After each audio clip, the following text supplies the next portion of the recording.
하나님께서 어제부터 저와 여러분 마가복음 말씀을 함께 묵상하도록 해주셨습니다. 그런데 어저께 우리 마가복음 1장 1절을 보니까 마가복음 1장 1절이 마가복음 전체를 통해서 하시고 싶은 바로 그 말씀이잖아요.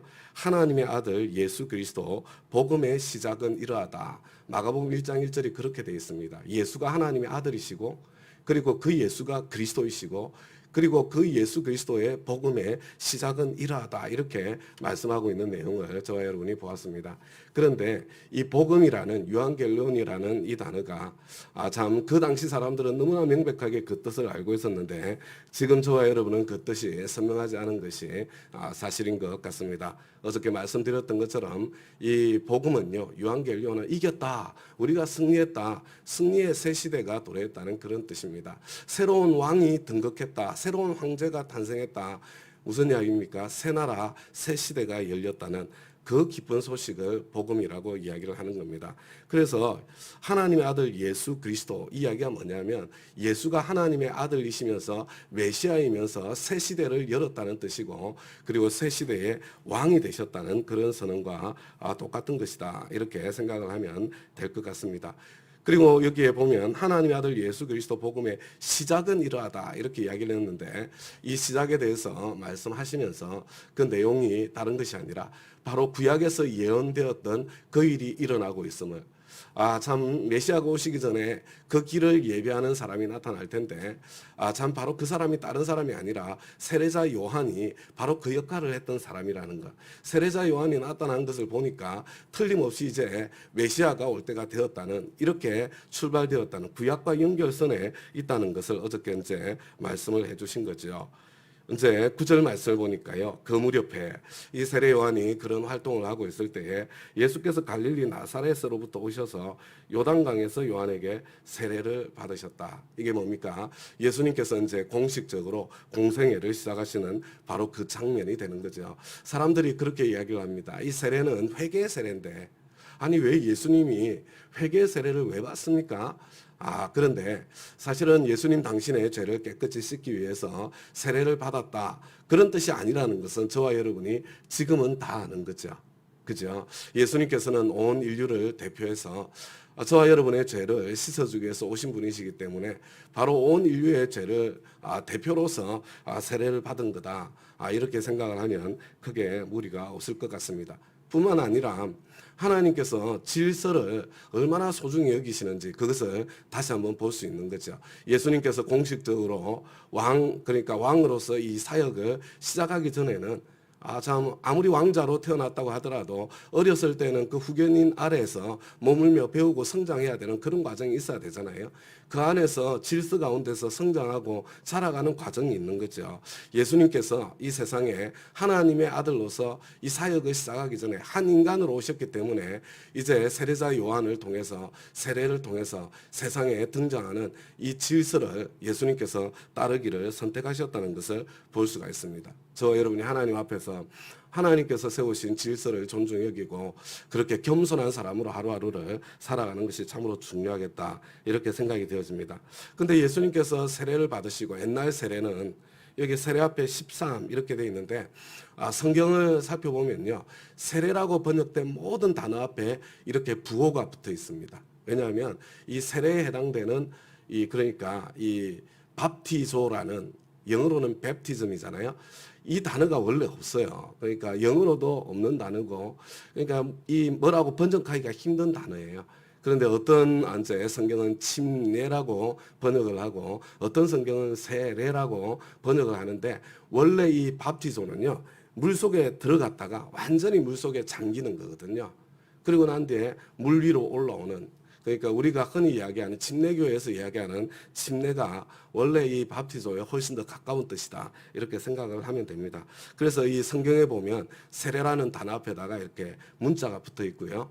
그리고 아래 이렇게 눌러보거나 아니면 내려가 보면 혹은 침례 이렇게 설명이 되어 있는 것을 보게 되죠. 예수님께서 세례 요한을 통해서 물속에 쑥 들어갔다가 요단강에 잠기셨다가 그래서 10절에 보니까 예수께서 물속에서 막 올라오시는데 이제 세례를 받으신 그때죠. 하늘이 갈라지고 성령이 비둘기같이 자기에게 내려오는 것을 보셨다. 그리고 하늘로부터 소리가 났다. 너는 내 사랑하는 아들이다. 내가 너를 좋아한다. 하나님께서 이제 예수님을 이렇게 뭐라고 이야기를 할까요? 컨펌 해주시는, 예수님이 누구이신지를 이렇게 예수님 당신에게 다시 분명하게 재확인시켜 주시는, 그리고 또 세례 요한에게 네가 지금 네 뒤에 오실 분을 준비하고 있는데 바로 그분이 메시아가 이분이시라는 것을 세례 요한에게 확실하게 다시 보여주는 그런 엄청난 사건. 그 사건을 하나님께서 선물로, 이게 얼마나 중요한, 예수님이 세례 요한에게 세례를 받으시고 공생애를 시작하는 것이 얼마나 중요한지 하나님께서 직접 그 음성으로, 그리고 또 삼위일체 하나님께서 동시에 현장에 나타나시는 것을 통해서 확인해 주는, 이게 엄청나게 중요한 사건이라는 겁니다. 보여주시는 거죠. 여러분, 이런 놀라운 사건이 있으면 그 다음에는 우리는 언제 무엇을 기대하는 게 정상입니까? 하나님께서 이렇게 기적적으로, 이렇게 그냥 너는 내 사랑하는 아들이고 내가 너를 좋아하고 네가 가는 길을 내가 축복하고 막 이러면 저와 여러분은 어떤 기대를 해요? 야, 지금부터는 만사형통이구나. 그냥 내 앞에는 꽃길만 펼쳐져 있겠구나. 이렇게 생각하는 것 같아요.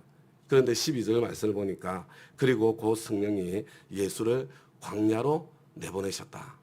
그런데 하나님께서 가장 먼저 하시는 일, 저와 여러분을 정말 좋아하셔서 저와 여러분의 그 길을 정말로 축복하실 때, 저와 여러분을 들어서 정말로 하나님 당신의 일을 하시고 싶을 때 하나님께서 제일 먼저 하시는 일이 다른 일이 아니라 바로 저와 여러분을 광야로 내보내시는 바로 그 일이라는 겁니다. 하나님께서는 당신의 아들 예수 그리스도조차도 먼저 광야로 내보내셨어요.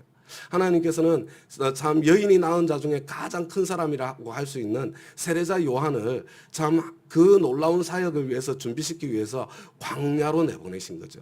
하나님께서 모세를 통해서 그 어마어마한 출애굽의 역사를 일으키기 전에 모세를 광야로 내보내시는 거죠. 하나님께서 요셉을 통해서 참 이 요셉을 이집트의 그 총리로 세우시기 전에 온 이스라엘 사람들을 구원하시기 전에 그를 광야로 내보내시는 거죠.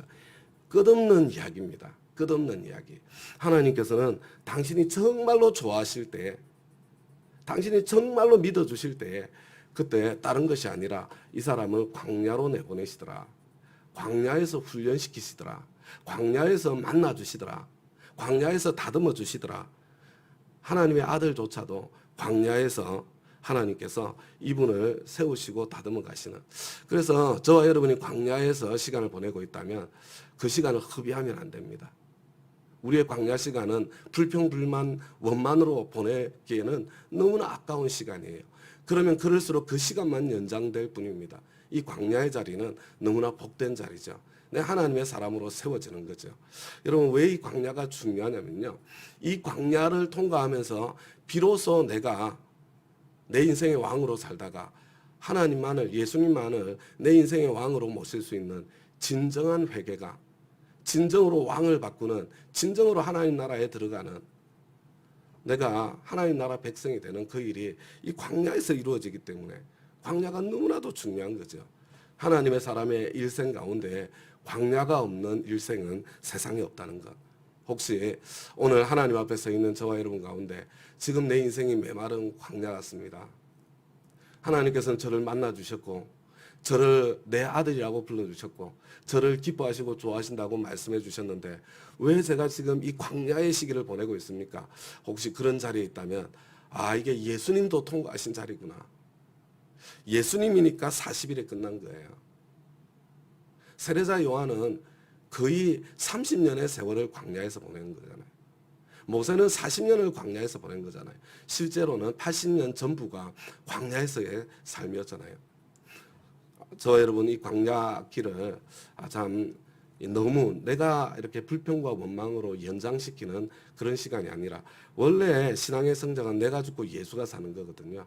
내가 철저하게 내가 죽는, 빨리 나 자신을, 내 자아를 십자가에 못 박으실 수 있도록 하나님께서 나를 내어드리는, 빨리 나를 끝장내는, 그리고 예수가 나의 왕으로 사시도록 내 왕좌를 진짜로 실제적으로 내어드리는 그 시간으로 삼으실 수 있기를 바랍니다. 그러고 난 뒤에, 요한이 잡히고 난 뒤에 예수님께서 이제 시작을 하시는 거예요. 이게 있잖아요. 하나님의 복음, 앞에는 뭐라고 그랬어요? 하나님의 아들 예수 그리스도의 복음 다 같은 말이에요. 그리고 이 복음은요, 승리 아니면 통치로 바꾸면 그러면 정확하게 전달이 되는 겁니다. 이게 이렇게 되는 거예요. 하나님의 승리를, 하나님이 왕되심을, 하나님의 통치를 선포하셨다. 때가 찼다. 하나님의 나라가, 이 나라도 똑같이 통치거든요. 하나님의 통치가 가까이 왔다. 그러니까 하나님이 통치하시는 하나님 나라가 내 가까이에 찾아왔으면 내가 할 수 있는 건 뭐예요? 둘 중에 하나예요. 내가 여전히 왕으로 살다가 그 새 왕과 충돌해서 내가 소멸되든지, 아니면 내가 왕의 자리에서 내려와서 그 하나님을, 하나님 나라니까 하나님의 아들 예수 그리스도를 나의 왕으로 맞아들이든지. 여러분, 회개는, 메타노이아는 왕을 바꾸는 겁니다. 진정한 회개는 지금까지 내가 내 인생에 왕 노릇하면서 살아왔던 그 자리에서 돌이키는 거예요. 회개하여라. 여러분, 복음을 믿는다는 거 똑같은 말인 줄 아시겠죠? 여러분, 복음 하나님의 승리를 믿는 거고요. 그리고 하나님의 통치를 받아들이고 믿는 것입니다. 그리고 난 뒤에 예수님께서 제일 먼저 하신 일, 제일 먼저 하나님 나라를 선포하고 난 뒤에 제일 먼저 하신 일, 하나님 나라 백성을 찾는 일이죠. 하나님 나라 백성을. 그래서 갈릴리 바닷가를 지나가시다가 참 그물 던지고 있는 베드로와 안데를 보셨는데 뭐라고 그랬어요? 나를 따라오너라. 하나님 나라로 들어오라는 이야기잖아요. 내가 너희를 사람을 낚는 어부가 되게 하겠다. 지금은 네가 네 인생의 주인이 되어서 먹고 사는 문제, 생계에 목숨 걸고 거기에 매달려서, 왜 생계에 목숨 걸고 살아요? 굶어 죽을까 봐. 일생에 죽기가 무서워서 그냥 종로로 타고 사는 사람들에게, 야, 너 먹고 사는 문제에 매달려 살지 마라. 이제부터는 물고기 잡는 어부가 아니라 사람 낚는 어부가 되게 하겠다. 여러분, 내가 하나님 나라에 들어가기 전에는요, 예수님이 나의 왕이 되기 전에는요, 어떠냐면 내 직장이 내 생업이고요, 내 본업이고, 그리고 신앙생활은 액세서리죠. 그렇게 신앙생활하는 사람들이 많습니다.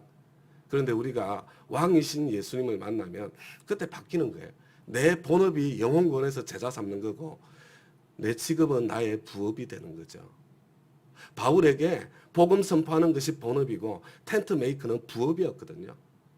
필요할 때는 텐트 메이커로 살지만 그렇지 않을 때는 참 그죠, 오히려 영혼 구원에 초점을 맞춰서 그렇게 살았잖아요.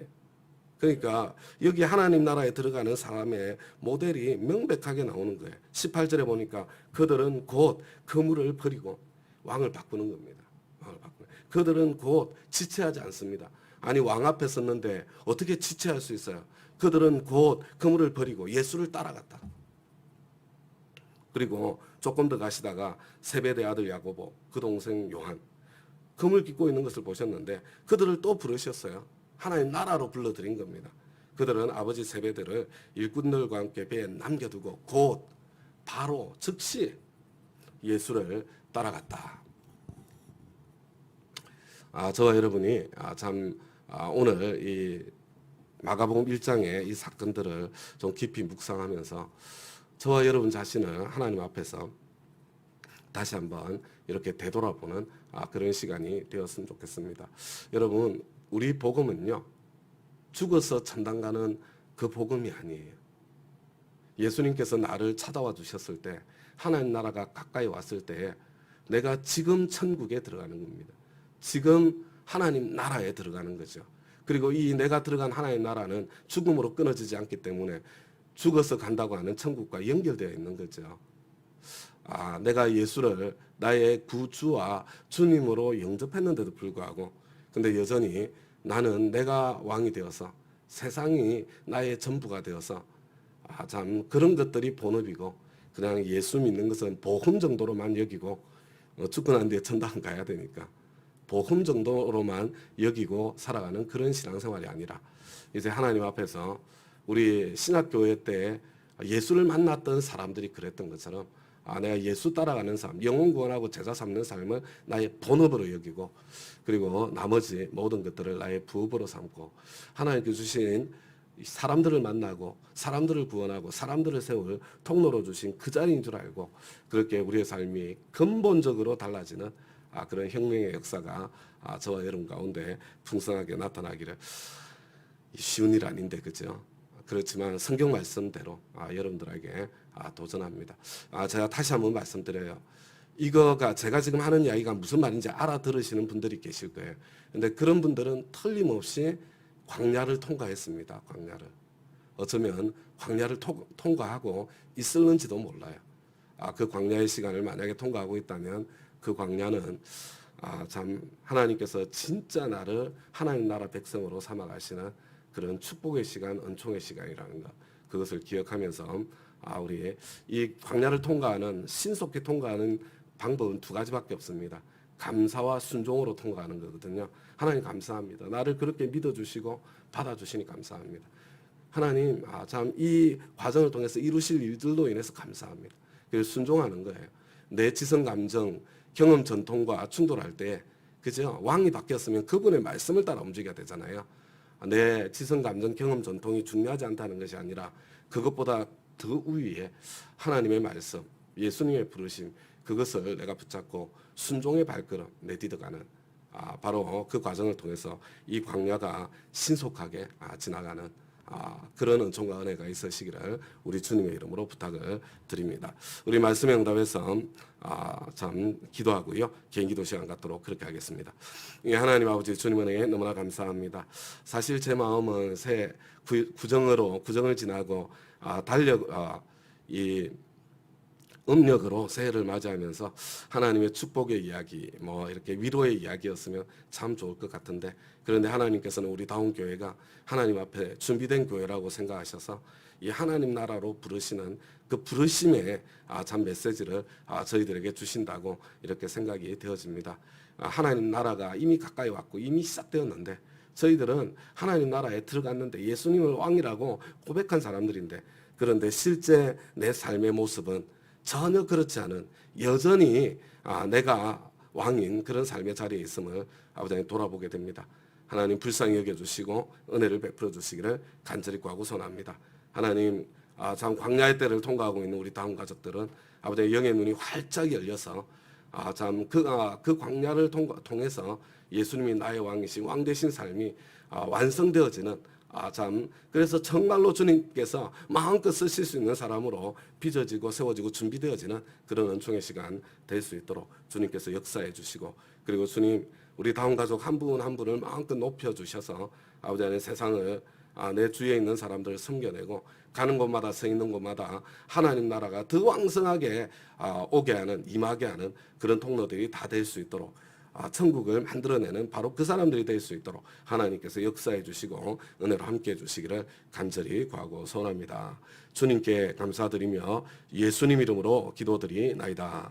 아멘. 아멘.